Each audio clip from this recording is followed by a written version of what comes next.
अस्सलाम वालेकुम, hello and welcome to our special transmission for PSL season 10। PSL season 10 में इस वक्त जो मैच जारी है मुल्तान सुल्तान और कोयटा ग्लैडिएटर्स के दरमियान, उसमें मुल्तान सुल्तान ने टॉस जीता और पहले बैटिंग करते हुए बनाए हैं 185 for the loss of 7 wickets.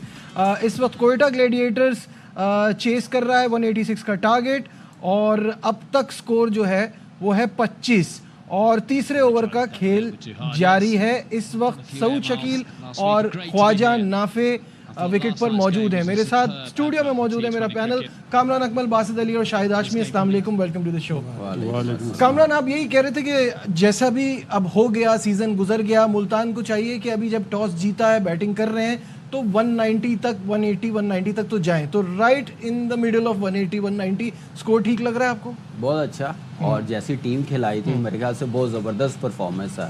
यासर ने बड़ी अच्छी बैटिंग की, या उसके बाद आप देखे जान ज़ेब आया, नया लड़का, और उसने आप देखे नहीं मैं बता रहा हूँ, उल्टे सीधे शॉट घुमाने से तो वो बताने लगा था। आप देखे 9 लुक शॉट उसने कोई 5-6 मरतबा अटेम्प्ट की है और सारे दुक्के बने हैं।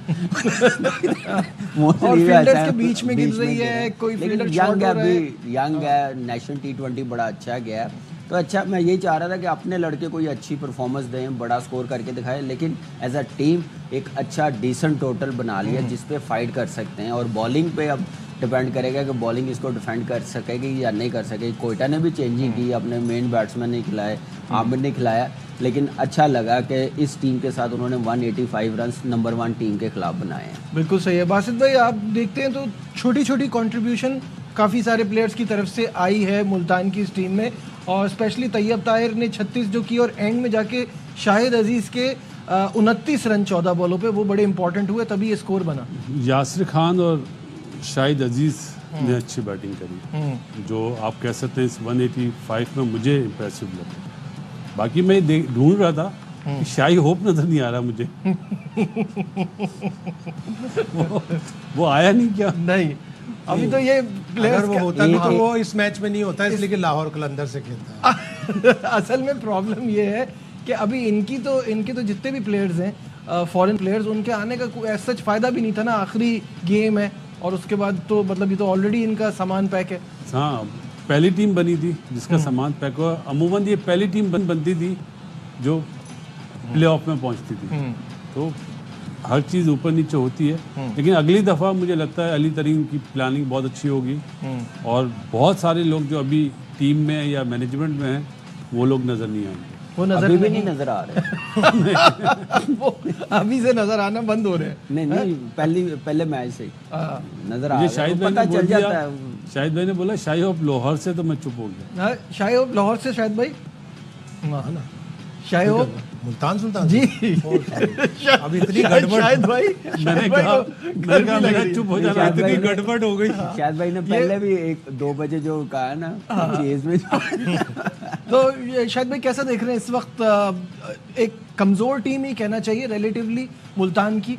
इनके पास ऐसी बॉलिंग मेरे ख्याल में रिसोर्सेज नहीं है। अब पीटर हॉजोग्लू अगर देखें कि अगर वो तेज लेग ब्रेक मारता है, गूगली भी उसकी अच्छी है, अगर उसने 1-2 विकेटें ले ली तो शायद कोई थोड़ा सा ब्रेक लगे। लेकिन मुल्तान इसके कोयटा के पास एक अच्छा खासा रिदम है।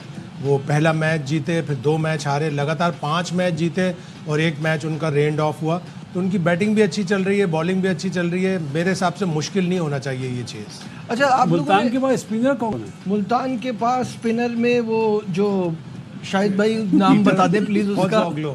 हॉजोग्लो लेग स्पिनर है। फैसल अकरम को पता नहीं, या तो फैसल अकरम शायद या तो बीमार था या इंजर्ड था।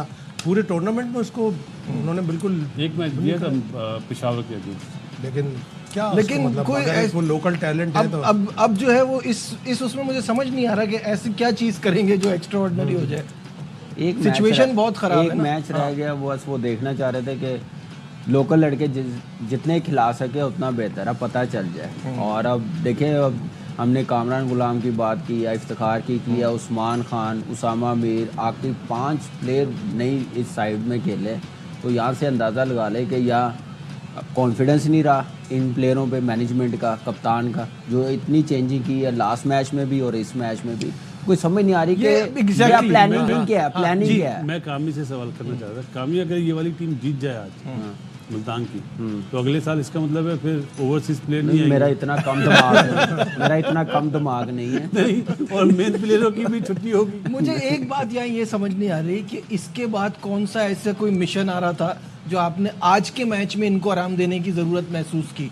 ठीक है, आपने एक दो यंग लड़कों को खिलाना था, उनको ये बड़े स्टेज का मौका देना था, समझ में आया, लेकिन इफ्तिखार को और कामरान गुलाम को, उस्मान को कैसे आप बिठा सकते हैं? उसामा मीर, आकिफ जावेद जो मेन थे, तो बड़ा सरप्राइजली मतलब डिसीजन कर रहा है। मुझे ये देखना है इनकी टीम में कोई 20 प्लेयर तो नहीं है क्योंकि जहांजेब सुल्तान आ गया, कोई उसके बारे में पता नहीं होता। अब फिन एलन पता नहीं आया या नहीं आया, ये शायद कोई भी नहीं, सब यही नहीं, कोयटा ग्लैडिएटर से खबरें निकालना या बताना मीडिया का। लेकिन बीच में एक बात चल रही थी कि फिल एलन की एक्सपेक्टेड है कि वो आ रहे हैं, तो अभी इस वक्त ये आमिर भी नहीं खेला, आमिर भी नहीं खेला, राइली भी नहीं इनके खेला। लिए तो ये प्रॉब्लम नहीं थी ना, ये चेंज करते हुए अच्छा भी लग रहा है ना टॉप पे बैठे उन्होंने हुए। ये ये सोचा बॉटम वाली टीम रेस्ट देकर क्या कर रही है? अगले साल की तैयारी कर रही है, बड़े नए चेहरे नजर आएंगे। अच्छा, दूसरा मुझे एक सवाल आपसे पूछना था, सबसे मैं ये जानना चाहूंगा, उस्मान तारिक के बॉलिंग एक्शन को देख के आपको सही लगा? आगे का क्या फ्यूचर दिख रहा है? अगले साल दोबारा वो रिपोर्ट हो जाएगा। इसी लीग में रिपोर्ट हुआ और फिर 7 मई को पीसीबी का प्रेस रिलीज आया कि लाहौर की जो लेबोरेटरी है उसने उसे क्लियर कर दिया। तो अगर एक्शन रिपोर्ट होता रहा, क्लियर होता रहा, रिपोर्ट होता रहा, तो ये एक प्लेयर के लिए भी बुरा है, डिस्टर्बिंग है। एक उस्मान तारिक भी मतलब जो वेस्ट इंडीज का सुनील नारायण है ना, वही बन गया। पीएसएल में रिपोर्ट होता है, पीएसएल में खेलना होता है। सुनील नारायण का रिपोर्ट होता है, फिर वो उसने फोकस कर लिया, मैं उस जगह जाऊंगा जहाँ पे आईपीएल वाले होंगे ना, इसीलिए वो आपको देखो उसी टूर्नामेंट में होता है, बाकी बाहर नहीं होता। वो भी बहुत बड़ा सस्पेक्टेड बॉलर है। वो उसके भी एक्शन का इशू तो है, लेकिन वो अपनी बैटिंग से भी तो यूटिलिटी, अब उसने जो एक्शन चेंज किया काफ़ी, अब मेरा नहीं ख्याल कि वो करता, खैर किसी भी टाइम भी कर सकते हैं, लेकिन बहुत चेंजिंग की है उसने अपनी बॉलिंग एक्शन में। अब देखिए उस्मान तारिक भी है, अब अच्छा साइन है कोयटा के लिए कि वो आया वापस, बॉलिंग इनकी और ज़्यादा मजबूत होगी। आप देखिए 3 विकेटें ली हैं और आगे प्ले ऑफ शुरू हो गए, इसमें ये लास्ट मैच है इनका, तो एक अच्छा बॉलिंग यूनिट बन जाएगा। बैटिंग तो फॉर्म में है ही है, लेकिन इस टीम से अब किसी भी टीम को जीतने के लिए ना बड़ा जोर लगाना पड़ेगा, बड़ी जबरदस्त टॉप क्लास क्रिकेट खेलनी पड़ेगी इस टीम को, इस टीम से जीतने के लिए। क्योंकि शायद भाई अभी हम बात कर रहे थे कल पेशावर की बॉलिंग की, तो हमें एक बॉलर शॉर्ट पड़ रहा है, फिर अज़ारी जोसेफ का ना होना उनके लिए एक प्रॉब्लम थी। यहाँ आप देखिए आमिर जैसे बॉलर को बिठाने के बाद भी इनकी बॉलिंग आज भी कंप्लीट लग रही थी। खुरम शहजाद है, फ़हीम अशरफ है, अबरार है, वसीम जूनियर है, उस्मान तारिक है। इन्होंने एक ओवर दानिश अजीज से कराया, लेकिन ओवरऑल इनकी बॉलिंग अभी भी अच्छी लग रही है, बिल्कुल अच्छी है। और उन्होंने एक स्पिनर उनके पास और भी मतलब बैठा हुआ है, लेकिन उन्होंने यही सोचा होगा कि हम चूंकि प्लेऑफ में पहुंच चुके तो चलो हम अपने उन प्लेयर्स को चांस दे दें, रेडी कर लें, और रेस्ट भी मिल जाएगा उन फास्ट बॉलर्स को, स्पेशली आमिर को कि आप प्लेऑफ में फुल थ्रॉटल के साथ आए। हर मैच में आउट करने वाले बॉलर ने तो आज बॉल ही नहीं करी। हर मैच में आउट करने वाले आप देखेंगे बॉलिंग कितनी मजबूत है, स्पेशली 5 बॉलर है, छठा दानिश अजीज है, 7वां सऊद शकील है। आप अंदाजा लगा लें कि ये है बॉलिंग T20 की, कि आप एक को मार पड़े ना, दूसरा आके कवर तो कर सके। कल पेशावर ज़ल्मी के साथ ऐसा ही हुआ कि मार पड़ रही है, दूसरा आके भी वो मार खा रहा, क्योंकि एक्सपीरियंस नहीं था, स्पेशलिस्ट नहीं थे। जो मेन बॉलर था उससे 3 ओवर करवा लिए उन्होंने, जिसकी वजह से ये प्रॉब्लम नजर आई। बासित भाई ने जो बात की थी हमारे दोपहर वाले शो में भी, कि आप अहमद दानियाल पे थोड़ी पूरी कंप्लीटली रिलाई कर सकते हैं कि असल में अली रजा अभी बहुत यंग है, वो फिर सेटल भी नहीं होने दिया ना। आप अपने बॉलर को रिदम हासिल करने के लिए कम से कम उससे 2 ओवर तो कराएं। आपने ल्यूकवुड से करा लिए, बाकी बॉलर्स को अलग अलग नंबरों के साथ। जी आपका बॉलर आ गया। मेरा बॉलर कौन? मुश्किल नाम। हम प्रोड्यूसर कह रहे हैं हट्सो गोलू। तो शाहिद साहब इसकी ओरिजिन बता रहे थे। ये चूंकि ग्रीक डिसेंट है, फादर ग्रीक था इसका, तो उसी हिसाब से है, तो मुश्किल नाम जरूर है। लेकिन नजीब ये देखें, लास्ट टाइम 24 आउट करे थे उसामा मीर, और आखिरी 4 मैच में वो नजर नहीं आ रहा। जी बिल्कुल ऐसे ही है। अनिल कुंबले टाइप का है, फ्लिपर थोड़ा तेज आता है, तेज राइट हैंडर को ज्यादा मुश्किल करेगा। तो इस वक्त 5वें ओवर का खेल चल रहा है जी, लगता तो यही है।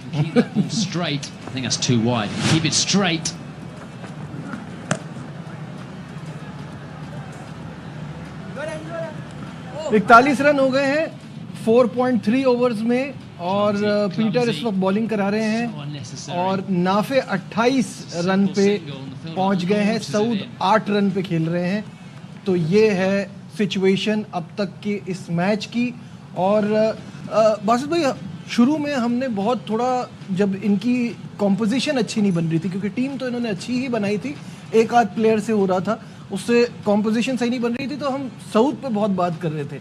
अभी भी चाहे ये जीत भी जाए तो सऊद कोई T20 के क्रिकेटर नहीं बन जाएंगे, लेकिन टीम को बहुत अच्छा लेके चले। देखिए, सऊद का जो रोल है ना, उसको एक फ़ायदा ये हुआ कि लाहौर की पिचेस जो थी ना, वो फास्ट बॉलर फ्रेंडली थी और टाइमर जो है ना उनके लिए अच्छी थी। हालांकि इतने बड़े स्कोर नहीं करे उसने, लेकिन वो अब जो एक दो रैंप शॉट मार देता, अभी भी उसने रिवर्स मारा, वो फ़ायदा दे रहा है। जीतने के बाद कॉन्फिडेंस आया हुआ है। हालांकि ये जगह खाली है कोयटा के पास एज ए ओपनर। T20 के लिहाज से सऊद फिट नहीं होता है, लेकिन क्योंकि कप्तान है, कराची ने वही अच्छी चीज़ करी कि शान लास्ट टाइम कप्तान था, वो खेल रहा था, इस दफ़ा उसको नहीं बनाया। तो अब इनकी टीम अच्छा करी तो हटा नहीं पाएंगे, क्योंकि नाफे एक ऐसा प्लेयर है जो लगता है T20 का प्लेयर अच्छा है, और वो है भी बेसिकली टॉप ऑर्डर का प्लेयर। तो लेकिन ये अब चला रहे हैं, क्योंकि वो फैसले ऐसे कर रहा है, वो बॉलिंग में भी आउट कर लेता है। क्या आपको नाफे के कोच याद आ गए थे? नहीं, जाहिर बात लियाकत सर, जाहिर बात है, कोच का बड़ा रोल मतलब रहता है। बासित भाई भी कोच रहे हैं, अब मैं भी उस लाइन में हूँ, तो बड़ा फ़ायदा होता है प्लेयर्स को। तो और आप देखें, नंबर 6 पे उसको पहला मैच खिलाया, तो वो सूटेबल जगह नहीं है। आप अपना नंबर सेट करने के चक्करों में एक लड़का जो स्पेशलिस्ट ओपनर है, आप उसको नीचे कर रहे हैं, तो मेरे ख्याल से उसकी गेम में फ़र्क पड़ेगा, और नज़र भी आया। और आज देख लें कैसे खेल रहा है, उसको मौका मिला, अपॉर्चुनिटी मिली, पूरा अवेल करा। अब यहाँ पे फिनिश करके जाए, लंबा स्कोर करे, बड़ा स्कोर करे, प्रेशर रखे कप्तान और मैनेजमेंट पे। प्ले ऑफ में मुझे खिलाना ही पड़ेगा, मैं ऐसी परफॉर्मेंस करके दिखाऊं, कॉन्फिडेंस दिखाए। फिलहाल नहीं आता या जगह बनती है नंबर 3 पे भी, तो ये बाहर ना हो, ऐसी इसने इम्पैक्ट वाली आज मौका है, वो करके दिखाए। बिल्कुल सही है। शायद साहब, ये जो प्रॉब्लम है ना, ये कुछ टीमों में ये प्रॉब्लम हो रही है कि टॉप ऑर्डर बैटर नीचे जाके खेल रहे हैं। अभी हसन नवाज ने नीचे जाके भी रन किए थे, तो ये एक अच्छा साइन है कि वो वहाँ पे भी एडजस्ट हो सकते हैं। बहुत अच्छा साइन है। अगर पाकिस्तान के लिए खेलना है तो पाकिस्तान को तो ज़्यादातर टॉप ऑर्डर ही प्लेयर मिले हुए हैं। और जिस तरह सऊद की बात हो रही थी, बेसिकली जो जिन प्लेयरों की बेसिक्स अच्छी होती है, फंडामेंटल बैटिंग के अच्छे होते हैं, टेक्निक अच्छी होती है, वो फिर भी स्कोर कर जाते हैं। चाहे उनके पास एग्रेसिव शॉट ना हो, रैम्प शॉट ना हो, रिवर्स स्वीप शॉट ना हो, लेकिन उसकी बेसिक अच्छी है, इसलिए वो आपको स्कोर करता हुआ नज़र आ रहा है। और एक तो प्लेयर की क्वालिटी है कि अगर वो टॉप ऑर्डर में भी रन कर रहा है और मिडिल ऑर्डर में भी आके रन कर रहा है। हसन नवाज ने जिस तरह वो सेंचुरी बनाई थी, क्वालिटी सेंचुरी बनाई थी, जबकि ऑलरेडी रायली रोसू डोमिनेट कर चुका था, 100 कर चुका था, वहाँ से उसने आखिरी ओवर्स में तेज़ खेल कर सेंचुरी बनाई। तो बहुत अच्छा साइन है उसके खुद के करियर के लिए भी और पाकिस्तान टीम के लिए। बासित भाई, अभी हमें जिस टाइप के कुछ अरसे से प्लेयर मिल रहे हैं, हम वो पावर हिटिंग और स्लॉगिंग का फ़र्क आइडेंटिफाई नहीं कर पा रहे हैं। तो अभी इन सब लड़कों को देखते हुए, जो यंग लॉट में तेज़ खेलने वाले प्लेयर्स हैं, इनमें आपको कौन अभी लग रहा है कि इम्प्रेस कर रहा है या इंटरनेशनल में चल सकता है पाकिस्तान के लिए? इन्हें टाइम देना पड़ेगा अर्नब जी। आप एक टूर्नामेंट की वजह से आइडेंटिफाई नहीं कर सकते कि जी ये अगले टूर पे ये टीम में। आपको थोड़ा टाइम दें, आप इन्हें 4 दिन की क्रिकेट खिलाएं, पहले बेस तो अच्छी बने। अगर आप T20 के लिए सोच रहे हैं और वहाँ जाके, हर कोई साइम अयूब नहीं है, साइम को बहुत ज़्यादा चांस मिले। लेकिन और साइम शुरू से खेलता हुआ भी तो आ रहा है, हर जगह से खेलता हुआ है। आप समझ नहीं, मैं पाकिस्तान टीम की बात कर रहा हूँ। पाकिस्तान टीम में इतने चांसेस नहीं मिलते। आप 2 मैच नहीं करोगे ना, तो मीडिया वाले या हमारे जैसे लोग बोलेंगे यार इसको बाहर करो। सही बात है, सही बात। प्रेशर पड़ता है। तो आप एक इनके लिए एक सेटअप बनाएं कि एटलीस्ट ये 1 साल 2 साल डोमेस्टिक खेलें। इन्हें जो अब कोच बने हैं, उनका काम है कि इन्हें अपनी लिस्ट में रखें, कैंप लगाएं अपना, वहाँ पे इनके साथ इन्हें ड्रिल करा के दें, इन्हें एक प्लान दें। बास्ट मैचेस ऐसे होते हैं जो आप होते तो फ्रेंडली मैचेस हैं या वार्म अप मैचेस होते हैं, उसमें आप इन्हें एक गोल दें। अगर ये गोल्स अचीव करते हैं अच्छे बॉलर के सामने, तो देन आप थिंक कर सकते हैं डोमेस्टिक क्रिकेट बड़ी इंपॉर्टेंट है। पहले वहाँ पे थोड़ा रगड़ा लगे, तैयार हो, तब उनको मौका मिलना चाहिए। यही तो हम हमेशा से बात करते हैं। बिल्कुल ऐसे ही कहते हुए आ रहे हैं। पहले आपने सिस्टम स्ट्रॉन्ग करना है, सिस्टम को आपने वापस लेके आना। देखिए, प्लेयर उस वक्त ही जाके खेलेंगे ना, फिर ही जाके आप सिलेक्शन करेंगे। अब उस सिस्टम को इग्नोर किया जा रहा है, उसकी तरफ ध्यान नहीं है। ये बड़ा ज़रूरी है। और जितने आप देखें कि जैसे बात की है बासित भाई ने, अभी डोमेस्टिक खेलने थे, इनमें से तो 3-4 तो ऐसे हैं जो सारी क्रिकेट खेलते हैं। साहिबजादा फरहान हो गया, हसन नवाज भी ये लास्ट ईयर पूरा खेला, साइम अयूब सारा सीज़न खेल के एक प्रोसेस के साथ आया, लेकिन पाकिस्तान टीम में आके बहुत लंबा टाइम दिया उसको, क्योंकि वो उसकी गेम भी ऐसी थी, लाइकिंग में भी बहुत ज़्यादा था, फिर फाइनली उसने करना शुरू किया। तो ये सारी चीज़ें अब इनके मतलब सोचना पड़ेगा, प्लान बनाना पड़ेगा। ऑप्शन सारी टॉप ऑर्डर की है, अभी भी जो बॉक्स खाली हैं वो मिड ऑर्डर के हैं। वैसे वो प्लेयर्स पाकिस्तान टीम में अभी वो नज़र नहीं आ रहे कि वो जगह फिल कर सके। नियाजी है या खुशदिल शाह, वो नंबर 6 पे है आपके सामने। अभी वो T20 में आके उसने करना है, जो मौका मिला वो T20 तीनों के तीनों मैचेस, चारों मैचेस बाहर बैठा। तो ये सारी चीज़ें सोचने वाली प्लानिंग के साथ, इसलिए मैं कहता हूँ कि सिलेक्टरों के पास, पाकिस्तान क्रिकेट बोर्ड के पास ये 2025 बेस्ट टाइम है। आप अपना बैकअप प्लेयर्स तैयार कर सकते हैं, 6-7 प्लेयरों को आप रेस्ट करवा सकते हैं, उनको श्योरिटी देनी पड़ेगी। दुनिया में जिन टीमों ने अपनी टीम्स को प्रॉपर बनाया, अपना बैकअप तगड़ा किया, उनका फॉर्मूला यही रहा है कि जो छोटी टीमें आएंगी आप उसमें अपने यंग लड़के खिलाएंगे, अपनी बेंच मजबूत करेंगे और बड़ी टीमों के खिलाफ अपने मेन खिलाड़ी। जहाँ पे ये मेन मसला आ जाए ना कि अगर हम छोटी टीम से हार जाएं तो चेयरमैन भी प्रेशर में आ जाएगा, पूरी मैनेजमेंट प्रेशर में आ जाएगी, कोच आए, जब वो हार का डर होगा तो फिर आप इनोवेशंस और नई ट्राई नहीं कर सकते। अब आप PSL के 15, इसमें से 15 सेलेक्ट हो जाएंगे, पाकिस्तान टीम में आ जाएंगे। बाकी PSL के जो बेस्ट 15 प्लेयर्स हों, उनमें फास्ट बॉलर हों, बैटर्स हों, टॉप ऑर्डर हों, मिडिल ऑर्डर हों, स्पिनर हों, अच्छे फील्डर हों, एक 15 रुकनी टीम बना लें और उस 15 रुकनी टीम को आप बाहर के 2-1 टूर भी करा दें और पाकिस्तान टीम से बेस्ट ऑफ पाकिस्तान के या रेस्ट ऑफ पाकिस्तान के 5 मैच करा दें। आपका एशिया कप है, आपका T20 वर्ल्ड कप है, 2 बड़े मेन आपके टूर्नामेंट है। तो आप इसी तरह तैयारी करेंगे। अगर आप इसकी बुनियाद पर कि PSL के एक सीजन में एक मैच में परफॉर्मेंस पे आप पाकिस्तान टीम खिला देंगे तो फिर आपकी टीम भी डेवलप नहीं होगी और आपका प्लेयर भी डेवलप नहीं होगा। भाई पिछले 6-7 साल से यही हो रहा है, एक इनिंग से खिलाए जा रहे हैं, एक इनिंग पे मैं तो सिर्फ ये कह रहा हूँ कि जो नए लड़के हैं, परफॉर्मर है, डोमेस्टिक खेले हुए हैं, उनको यूटिलाइज करते जाएं। ये बेस्ट टाइम है। सही बात है। अब टाइम आ गया, आपको white ball only A tour करने पड़ेंगे मुल्कों के, और वो स्पेशली आपने T20 के करवाएं। आप 5-8 मैच किसी भी मुल्क के T20 के आप करवा दें, रेस्ट ऑफ पाकिस्तान नहीं ले दें। बासित भाई एग्री करते हैं ब्रेक पे जाना? उन ममालिक के सामने ये टूर्नामेंट या मैचेस होने चाहिए, बायलैटरल सीरीज, जो साउथ अफ्रीका, इंग्लैंड, ऑस्ट्रेलिया इधर भेजें, न्यूजीलैंड। ये नहीं कि आप बांग्लादेश भेज रहे हैं, जिम्बाब्वे भेज रहे हैं। बांग्लादेश में तो भेजना चाहिए अब तो ज्यादा अच्छा है। नहीं मतलब एक्सपीरियंस के लिए जिम्बाब्वे वगैरह ये इन लोग के अगेंस्ट नहीं, आप उन्हें अच्छे से खिलाएं, चाहे आप हार जाएं। सही है। यहाँ पे एक ब्रेक पे जाने से पहले आपको बता दें कि पावर प्ले में कोयटा का स्कोर है 60 और कोई खिलाड़ी आउट नहीं है। यहाँ एक ब्रेक, थोड़ी देर में फिर वापस आते हैं। जी हाँ, ये है सबसे मज़ेदार मुकाबला, कौन आगे जाएगा और कौन वो दूसरी टीम बनेगी जो मुल्तान सुल्तान के साथ प्लेऑफ की दौड़ से बाहर हो जाएगी। तो सबसे पहले शाहिद साहब कैसा देख रहे हैं इस ऑल इम्पॉर्टेंट मैच को? बड़ी गलतियां की लाहौर ने, अच्छी खासी टीम जा रही थी, अच्छा खासा जीत भी मिल रही थी, गलतियों की वजह से इस पोजीशन में आए। पेशावर ज़ल्मी शुरू से ही गिरते पड़ते यहाँ तक पहुंची है, क्या लग रहा है? देखिए, लाहौर कलंदर देमसेल्व्स टू ब्लेम। उनका एक मैच वो तो कुदरत की वो तरफ से था कि बारिश की नज़र हो गया, वो एक पॉइंट उन्हें अभी बड़ा कॉस्ट कर रहा है। और वो जो 15 ओवर वाला मैच था जिसमें वो उनकी तरफ से 168 का टारगेट कराची किंग्स को गया था और उन्होंने आखिरी 3 ओवर में बड़ी बुरी बॉलिंग करके वो मैच हार गए थे। तो अब डू एंड डाई मैच है। पेशावर ज़ल्मी भी मैच हार के आ रही है, लाहौर कलंदर भी 10-12 दिन पहले मैच हार कर आ रही है और लाहौर को जोल्ट बड़ा लगा है उनके फॉरेन प्लेयर्स का। डैरिल मिचेल की थे उनके मिडिल ऑर्डर बैटिंग के, सैम बिलिंग्स आखिरी स्लॉग ओवर्स के चैंपियन बैट्समैन थे, बड़ी अच्छी बैटिंग कर रहे थे। तो ये 2 बड़े उनको क्रूशल लॉस्ट हुए हैं। एक श्रीलंकन आया राजा भानुपाक्सा, शाकिबुल हसन आए, दोनों प्लेयर अच्छे हैं लेकिन इस साल उन्होंने कोई भी क्रिकेट नहीं खेली। शाकिब ने तो नवंबर 2024 से कोई भी क्रिकेट नहीं खेली, उसको अपने एक्शन का भी बार बार सवालिया निशान उसके ऊपर लगा रहता है। यहाँ पे जाहिर है उसको इतनी स्क्रूटनी नहीं होगी उसकी शायद, लेकिन दोनों रस्टी होंगे। बिल्कुल ऐसे ही है। बासित भाई, जैसे अभी शाहिद भाई ने कहा कि वो एक मैच जो उनको जीतना चाहिए था अगेंस्ट कराची, जिसमें उन्होंने ख़राब बॉलिंग कराई, मुझे ऐसा लगता है कि ये सब टीमों के साथ एक आध मैच तो इतना बुरा हो जाता है, उससे कमबैक करना होता है। अब कराची कोयटा से जो मैच हारी थी उसके बाद उन्होंने कमबैक किया, इनको कमबैक करने के लिए क्या लगेगा? आज कर लेंगे। आज कर लेंगे?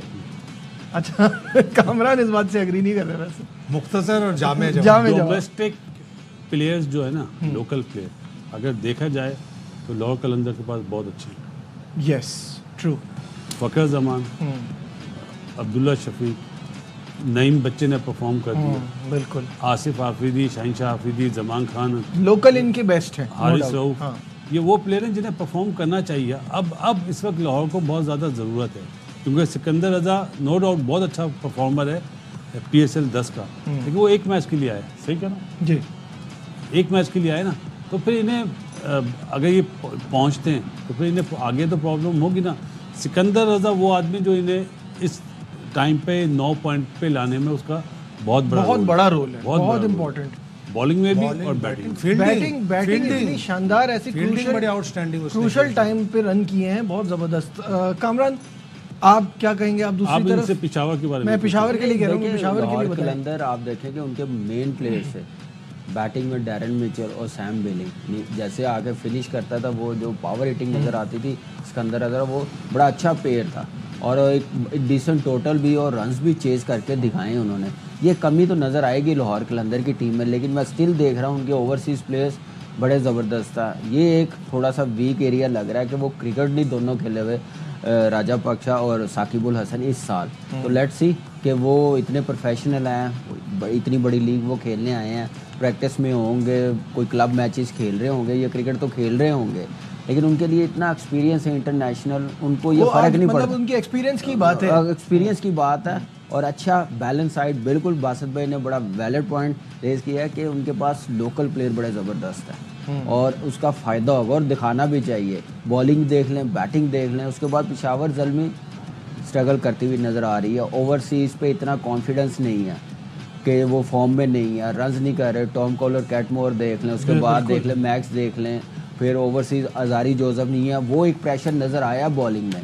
लेकिन आज के दिन बॉलिंग इनको स्ट्रॉन्ग करनी पड़ेगी पेशावर। बिल्कुल ठीक है। ब्रेक पे जाने से पहले हेड टू हेड का स्टैट आपको दिखाते हैं। टोटल मैचेस दोनों टीमों के दरमियान हुए हैं 20, जिसमें से 12 पेशावर ज़ल्मी जीता है और 8 लाहौर कलंदर जीता है। तो ये है सिचुएशन आपके सामने। यहाँ लेते हैं एक छोटा सा कमर्शियल ब्रेक, कहीं मत जाइएगा, विल बी राइट बैक। जी welcome back once again. 88-3 Quetta Gladiators का स्कोर। मैच लाइव मनाजिर आपको दिखाते हैं। ये अब से थोड़ी देर पहले गिरने वाली विकेट। 89-3 स्कोर है। 10वें ओवर का खेल जारी है और अभी जैसे हम देख रहे थे तो हसन नवाज का भी एक कैच ड्रॉप हो गया। इस मैच पे तो अब जाहिर है कुछ ऐसे बात करने को बचा नहीं है। अभी भी आपको लगता है कोयटा के हाथ में है? हाथ में तो नहीं बोल सकता, क्योंकि 3 आउट हैं, कैचेस अभी चौथा कैच भी छोड़ा है, लेकिन यह है कि 60 to 70% कोयटा के हाथ में। 60 to 70%। कामरान आप क्या सोचते हैं? देखिए अभी 50-50 है, 3 आउट हुए हैं।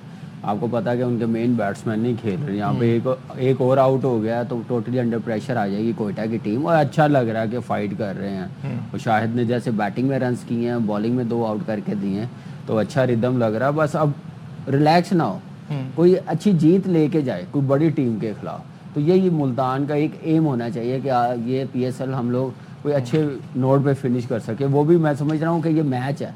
हाँ। वही बाकी पूरी PSL बड़ी एवरेज क्रिकेट खेली है। जैसी टीम है ऐसी मुझे क्रिकेट नजर नहीं आ रही।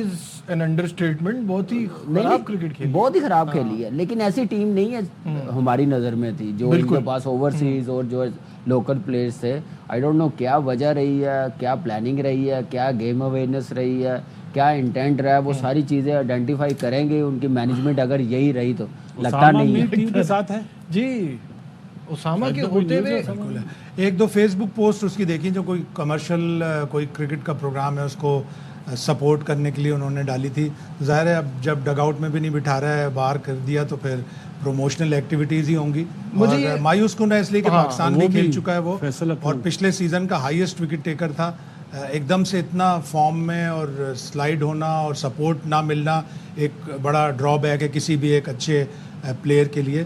तो आगे आना चाहिए उसामा को, और इसलिए कि उसामा वाइट बॉल का अच्छा खासा प्लेयर है। नहीं, यहाँ पे आगे उसामा को नहीं, मैनेजमेंट को आगे आना चाहिए था, सपोर्ट करना चाहिए था। उसामा तो देखे बुरा टाइम तो हर प्लेयर पे आता है, बड़े बड़े ऊपर और आया। ऐसा कोई बुरा टाइम भी नहीं था, ऐसा बुरा आपने टाइम भी नहीं था। एक दो चांसेस एक दो चांसेस के तो बाद आप आपने अवेल हटा कर दिया। लेते। आपका मैच विनर है, आउट करने वाला बॉलर है, 3 साल से वो हाईएस्ट विकेट है। एक्चुअली कुछ भी मुल्तान का इस सीजन में अच्छा नहीं चला, ये कहना ज्यादा ठीक होगा बासित भाई कि उनके लिए कोई चीज भी वर्कआउट नहीं करी। बिल्कुल सही बात है। जो उन्होंने चांसेस लिए भी वो भी पे नहीं कर पाए उन्हें, और जिसकी वजह से 1 मैच 2 मैच 3 मैच 4 मैच सब डाउन ही होते हैं। और आज शुरू वाला से आप मैच देखें जीतने ना कि पीएसएल शुरू होने से पहले एक पॉडकास्ट में हाँ, गलत प्लेटफॉर्म वहीं पे से, सही बात की, लेकिन गलत प्लेटफॉर्म पे गई और उनको कहा गया कि आप मीटिंगों में जब नहीं आते, मीटिंगों में आया करें, तो मीटिंगों में इस तरह की बात किया करें। फिर ये बात निकल के आई कि नहीं जी, मुल्तान सुल्तान को तो हम वापस रिटेन नहीं करेंगे, रीबिट करेंगे। फिर टीम की एक मैच के बाद से जो परफॉर्मेंस ख़राब होना शुरू हुई, तो ओवरऑल मुल्तान सुल्तान के लिए कुछ ये भी नहीं। सीजन बहुत ही खराब रहा। खैर anyhow, coming back to the game in hand, और ये सबसे इम्पोर्टेंट मुकाबला है दोनों टीमों के लिए। वक्त कम रह गया है। कामरान, स्ट्रैटेजी आपके हिसाब से क्या होनी चाहिए? अगर आप वहां अपनी फॉर्मर टीम के साथ होते तो क्या मशवरा देते? मैं यही करता कि पहले बैटिंग करते, 180 190 आप रन्स करें तो बड़ा ब्राइट चांस होगा जीतने के लिए, क्योंकि लाहौर की टीम अब वो प्लेयर्स नहीं है उनके पास, डैरन मिचेल और सैम बिलिंग आके फिनिश करके दे, रन्स करके दे। सही बात। ये एक प्रेशर लाहौर कलंदर की टीम पे आ सकता है। उसके लिए अगेन बाबर और साइम के रन्स करने बड़े ज़रूरी है। बॉलिंग में 4 बॉलर्स के साथ ही खेला जाएगा, 5 स्पेशलिस्ट, और छठा बॉलर भी वो होना चाहिए जो मौका मिले, अगर बॉलिंग अच्छी करे तो 4 ओवर कर सके, पूरा कोटा कर सके। But you still go with Peshawar? Definitely जी बासित भाई, लाहौर के लिए यही आपसे पूछूं कि टीम अच्छी है, सब कुछ अच्छा है, वक्त बुरा रहा बीच में, अब कैसे आना है वापस? टॉप 3 जो बैटर्स है ना, मैं शाकिब का और वो राजा पक्सा, उनका तो नहीं बोलूँगा। टॉप 3 जो है ना लाहौर के, इनका परफॉर्म करना बहुत ज़रूरी है, स्पेशली फखर फौजी भाई हमारे। फखर जमान मैच चेंजर है। बाकी बॉलिंग उनके चारों बॉलर बहुत अच्छे। And your pick? I'll go with Lahore. you'll go with Lahore?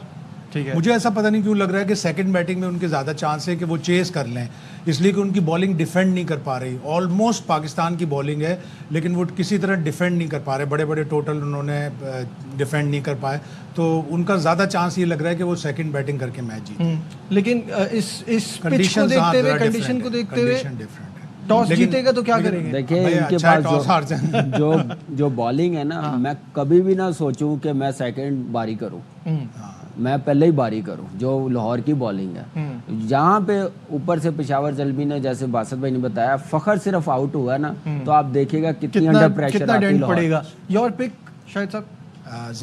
जल्मी तो फकर को 10वें नंबर पे भेज दें। I'll go with Lahore. Pressure रखने के लिए I'll go with लाहौर। और फिलहाल हमारी ट्रांसमिशन से बस इतना ही। से मुलाकात होगी रात में हर लम्हा पुरजोश में। अपना बहुत ख्याल रखिए। अल्लाह हाफिज।